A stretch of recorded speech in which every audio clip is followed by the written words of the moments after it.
بسم اللہ الرحمن الرحیم. بہت شکریہ طیبی صاحب. پہلا سوال ہی آپ نے ایسا کیا کہ عوام الناس ڈر جائے. تو ہم نے ڈرانا نہیں ہے بلکہ خیر پھیلانی ہے. صحیح. دیکھیں اللہ سب سے پہلی بات یہ ہے جی بالکل. اللہ کے نبی نے فرمایا ہے کہ جب آپ مریض کو چیک کرو تو اس کو تسلی اور تشفی دو. صحیح. نہ کہ اس کو ڈراؤ کہ ایک شخص پہلے ہی قریب المرگ ہے یا کسی موذی مرض میں مبتلا ہے. آپ جب اس کو ڈراتے ہیں تو اس کے اندر وہ بیماری مزید طول پکڑتی ہے. صحیح. تو بہتر یہ ہے کہ آپ تسلی تشفی دیں اور اللہ تجھے شفا دے گا, اور یقیناً اللہ پاک شفا دینے والا ہے, اس میں کوئی شک نہیں. دوسری چیز, آپ کرونا پچھلے دنوں گزرا ہے. کرونا کے اندر سب سے زیادہ لوگ خوف زدہ کی وجہ سے متاثر ہوئے ہیں جی. اور جن لوگوں کے اندر خوف نہیں تھا, توکل تو اللہ تھا, وہ لوگ سروائیو کیے. تو پہلی بات یہ ہے کہ ہمیشہ مریض کو اطمینان کی, تسلی کی جو ہے نا رہنمائی کرنی چاہیے. گزشتہ کچھ عرصے سے پاکستان میں مہنگائی بہت ہو گئی. صحیح. اور ہمیں بڑی آسانی اب ہو گئی ہے کہ جو لوگ بد پریزی کرتے تھے اب اتنی گنجائش ہی نہیں ہے کہ وہ بد پریزی کر سکتے ہیں. پہلی بات تو یہ پچھلے 6 ماہ سے ہم دیکھ رہے ہیں جی جی کہ کھانا ہی پورا ہو جائے گھروں میں تو پوری بات ہے. اب جناب بات یہ ہے کہ دو چیزیں ہوتی ہیں, ایک ہوتی ہے بد پریزی اور ایک ہوتی ہے بے احتیاطی.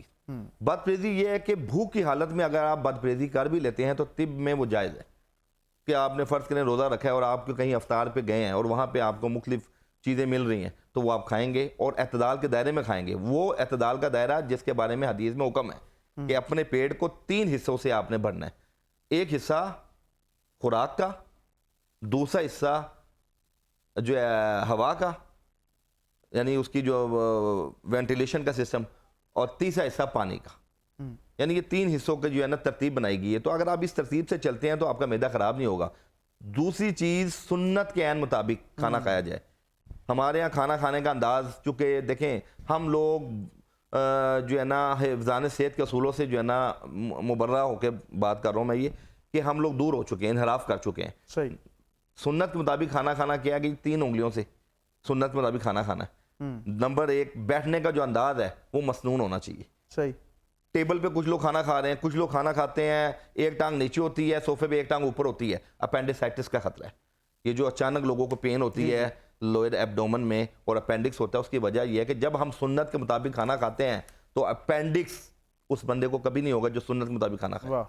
اسی طرح اعتدال کے دائرے میں رہتے ہوئے ہم لوگ دیکھیں روزے کی حالت میں لوگ, میں یہ کہتا ہوں کہ کھجور اللہ پاک کی ایک نعمت ہے جو ہمیں تحفے میں ملی ہے کہ ہماری باڈی کے اندر کوئی بھی مٹھاس, کوئی بھی میٹھی چیز جو ہے وہ ایک پروسیس کے بعد جو ہے نا جسم کا حصہ بنتی ہے.